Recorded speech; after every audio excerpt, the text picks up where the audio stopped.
Hello and welcome to Rajya Sabha Television. You're watching our special show, India Fights Back, where we talk about all aspects of the COVID-19 pandemic. Now, as all of you are aware, we are in the vaccination phase, and the first phase of the vaccination drive is already underway. The second phase has also begun.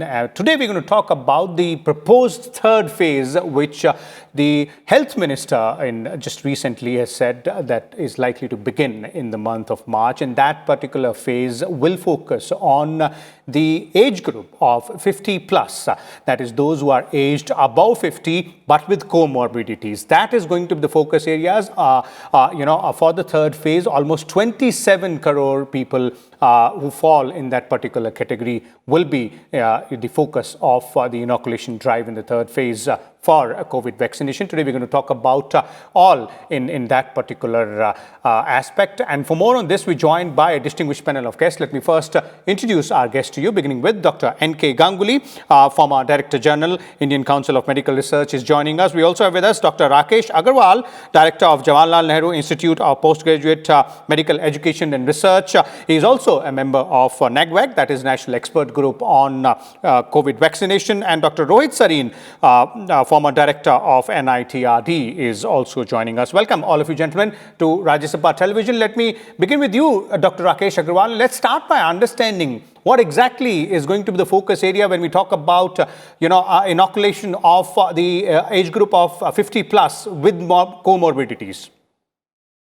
So, COVID infection or infection with SARS coronavirus 2 can have very variable clinical presentation. It can be totally asymptomatic. It can cause a flu-like symptoms. It can cause a serious disease which can need hospital admission, ICU admission, ventilator care, and also can lead to death. The factor that most strongly affects the outcome of infection with this virus is age. Elderly people are much more likely to have a severe infection, infection that needs ICU care, that needs oxygen-based care, and needs ventilation, need for a ventilator, and is also much more likely to lead to death. Therefore, the most important group that needs to be protected against this infection is the elderly people. Okay. In most parts of the world, in most countries, that's taken as people above the age of 65 or 60. But it is not an absolute cutoff. With increasing age, the risk increases because a large proportion of our population falls in the age group of 50 to 60, where the risk is increased, though not as much as that for those above the age of 60. So the country has decided that we would immunize all those above the age of 50. And that is what the plan is. To the best of my understanding, it is these people above the age of 50, irrespective of whether they have comorbid conditions or not. Yes, it is a fact that a large proportion of these people have comorbid conditions such as uncontrolled diabetes, hypertension, and some other diseases, kidney disease, etc. But to the best of my understanding, plan is to cover everybody above the age of 50, and that's where the number 27 crore comes from. Okay. So clearly, everybody above the age of 50 will be covered, irrespective of whether the person is suffering from comorbidities or not. Is that something which I have understood clearly, Dr. Agarwal? That is what it appears currently, but I think we should wait for all the announcements from the government. I don't speak on behalf of the government. The government would come up with this, but that is what the number of 27 crore would seem to indicate. Okay. Clearly, let's also bring in Dr. Rohit Sareen here. Dr. Sareen, from your perspective, there's this entire plan of having focus on people above 50 years of age. How do you see this moving ahead and, rather giving an impetus to the entire vaccination drive against COVID-19? Well, I think as Dr. Agarwal has very clearly spelled out, that the reason why this age group has been chosen is primarily because this age group is more prone to have severe disease and also more prone to have a risk of death. And hence, to protect this age group, the priority has been given. Now, with this group also, you see the priority first would be given to 60 plus, and then it will move on to 50 plus, and then even if we may come up to 50 minus, that is younger than 50 years with comorbidities. That is basically the thinking. So the comorbidity part of it becomes more applicable when the individuals are less than 50 than when they are more than 50. We are going to cover everyone who is more than 50, but less than 50 would also be covered if they have comorbidities. And now, what is, you see, the implication of this?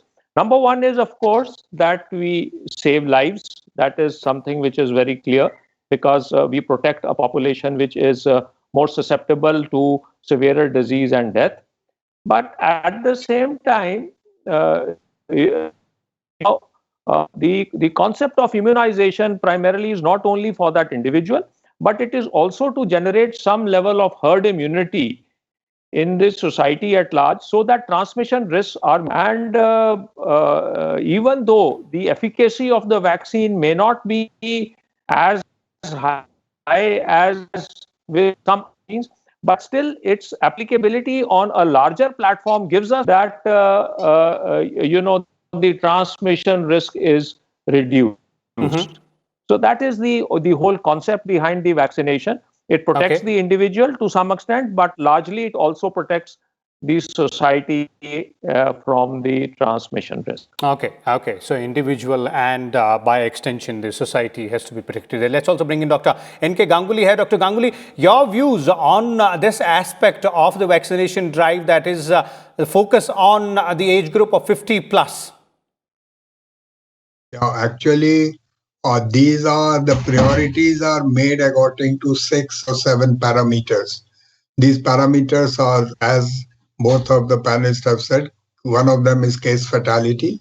The second was the infection rate, transmissibility, who transmits it most, the vaccine efficacy, as well as the refusal, which comes to around 35% across the board, across the ages.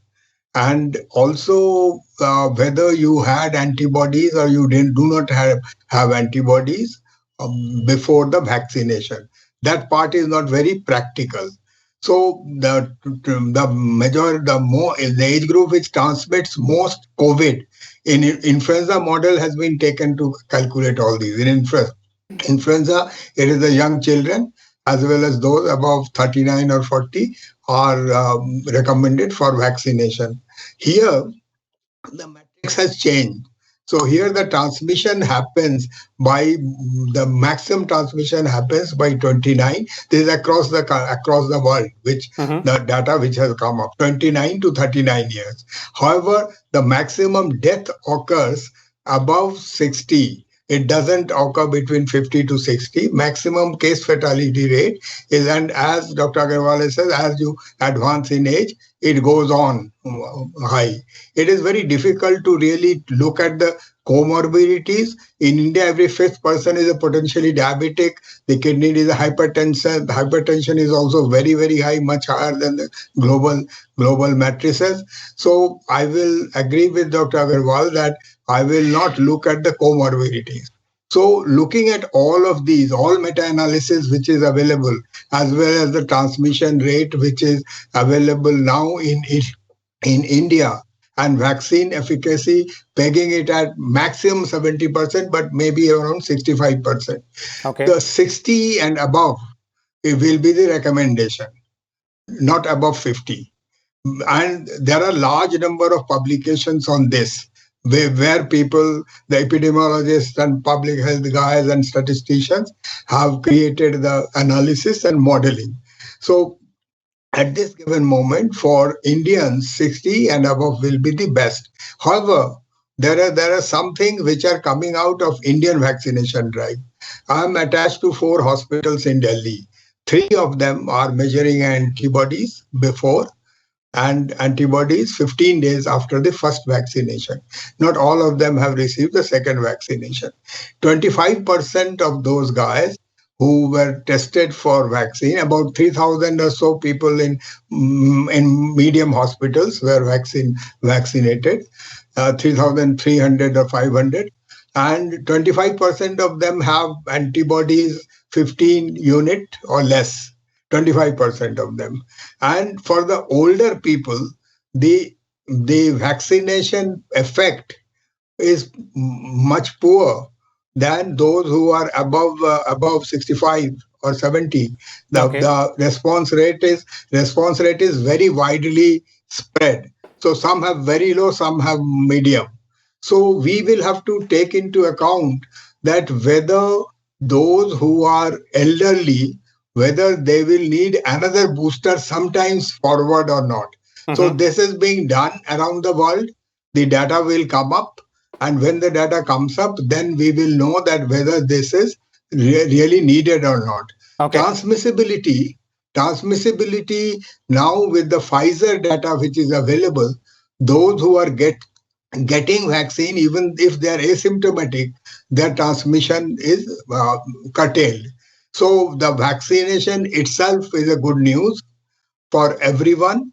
It not only will help you not to go to hospital or not to die or not to go to ventilator, but it will also, previously it was not known because there was viruses in the nose and throat, but or the stool.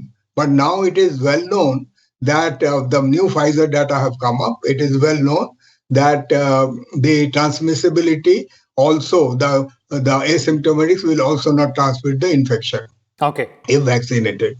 That's a very important aspect out there. And let me bring in Dr. Agarwal and Dr. Sareen both on those aspects. Dr. Agarwal, what Dr. Ganguly is saying, keeping in mind those set of data, specifically when we are talking about this inoculation drive of people aged above 50, then what all needs to be kept in mind? What is it that we can expect and plan for that accordingly?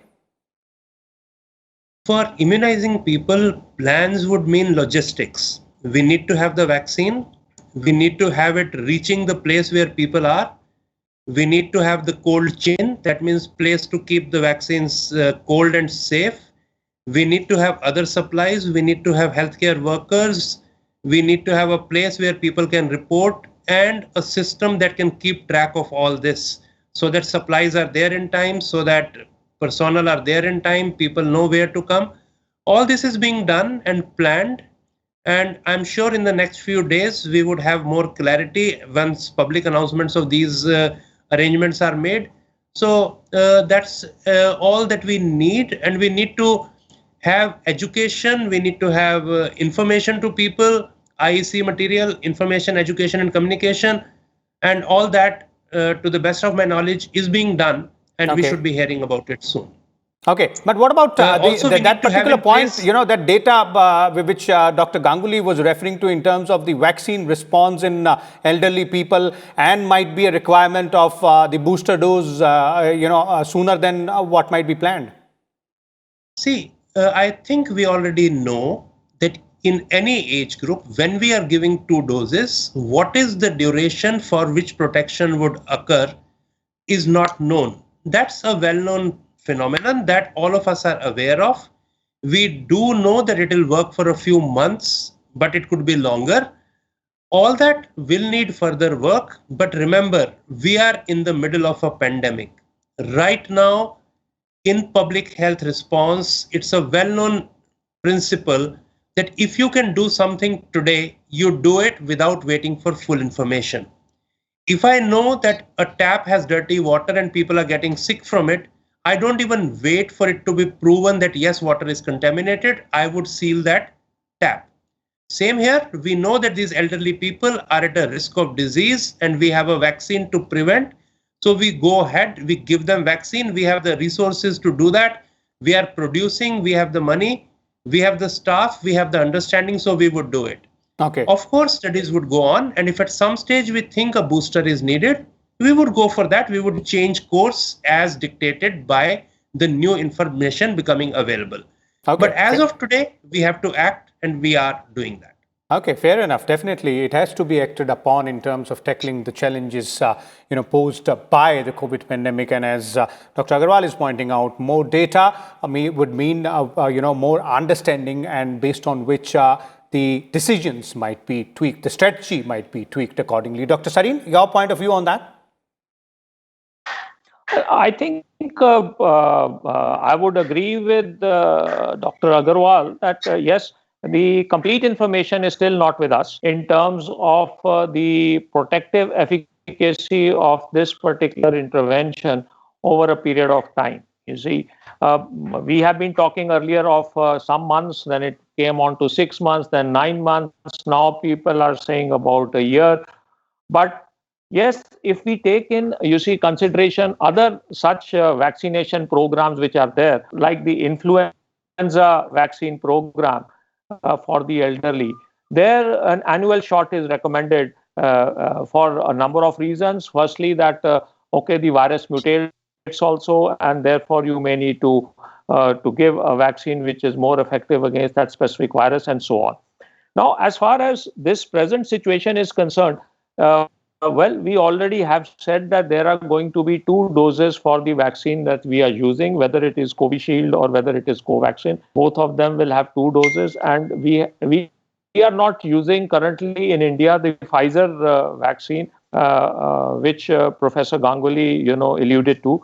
But we are using the other 2 vaccines, where in any case we are using 2 doses, and the second dose is given anywhere from 4 weeks to 8 weeks, and sometimes now it is even in some countries being considered that the second would be given after 12 weeks. So this is one aspect of the protective efficacy. But here again, I'll come back to the same point that whenever an individual takes a vaccine, the individual not only provides some level of protection to oneself, but also it protects the large community in the concept. So, that is also something which, as the public health approach, probably becomes much more important. One may be getting news that, this proportion of individuals have not taken the vaccine, or this proportion have taken the vaccine. I mean, the absolute number of 100% we are not even targeting to achieve in terms of the vaccination. But even if a reasonable number is taken the vaccine, and that vaccine provides reasonable level of protection, I would say that herd immunity will generate at anywhere between around 50 to 60% of immunogenicity in society. So that is something which we are targeting at.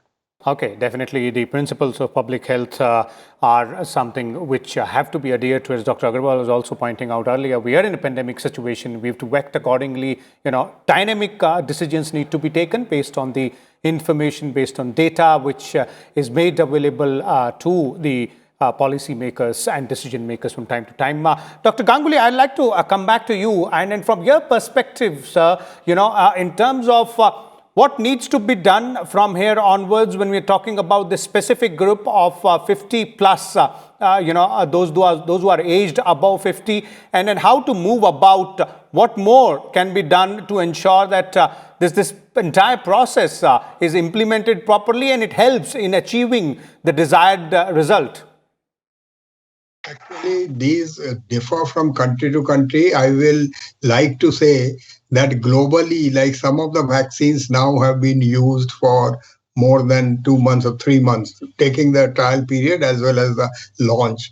And millions and millions of people have been, 60 million people in one country, in another country, very large number of people. It is not only Pfizer. The other vaccine has been used also very largely in UK and other places, Europe. So that data is coming up, and it will also, there are a lot of things which we are learning from that data, and we should go on learning, and whatever could be used in our country, we should use. Like some strategies are not being used in our country, and I agree with that. Like what US as well as UK and some of the European countries which are taking this thing, that immunize as many people as possible. Although there is a priority, now they think that immunize about 60 to 70% of the population right away, transmission will stop, because that is what is happening. And UK, in that source, because the vaccine was not available, they have some data where the second dose could be given later on. And so they are thinking that it should be given later on. There is another effect, like Italy and others have very, very old people and lot of other comorbidities also. So there they are taking a different strategy. So some of the strategies will be country specific also. And one of the things which I will, if I have to prioritize, what I will do, I've since the age group which I said which transmit most, this is the data which is coming up from the global data set. I will immunize all our teachers in the schools, so that they our universities, classes, and other things start safely. And that will be one of the priorities after 50 plus. What you are saying, I say that after 60 above, and no whether commodities is there or not. But after that I will say that immunize all those guys who are in the schools and colleges. Here the mortality or case fatality will not affect. It will affect that those who are most affected or prone, like in the healthcare workers, the case fatality rate was not that high because they take a lot of other precautions which others don't take. Okay. It's about the part of the population which is more exposed. Yeah, they are more exposed. So it was right that we have protected them. But essentially, now we have to see that how we can become more functional and what are the other populations which we need to do. Okay. And in this, my next priority will be all school teachers and all other professionals. And in the frontline workers, I will also include banking staff. Banking staff has not been included in the frontline workers. And banking staff, if you go to any bank, you see that there is a huge amount of people milling around in that particular area. And many of them are not even wearing masks. This is my today's experience. I was in a bank and I saw, and I said, have you taken vaccine? And they said, we are not in the list. So we need to continuously examine based on the data, based on the global data as well as our data. Okay. And based on the priorities, like India, this is my last word. After that, I will take leave from you, Vishal.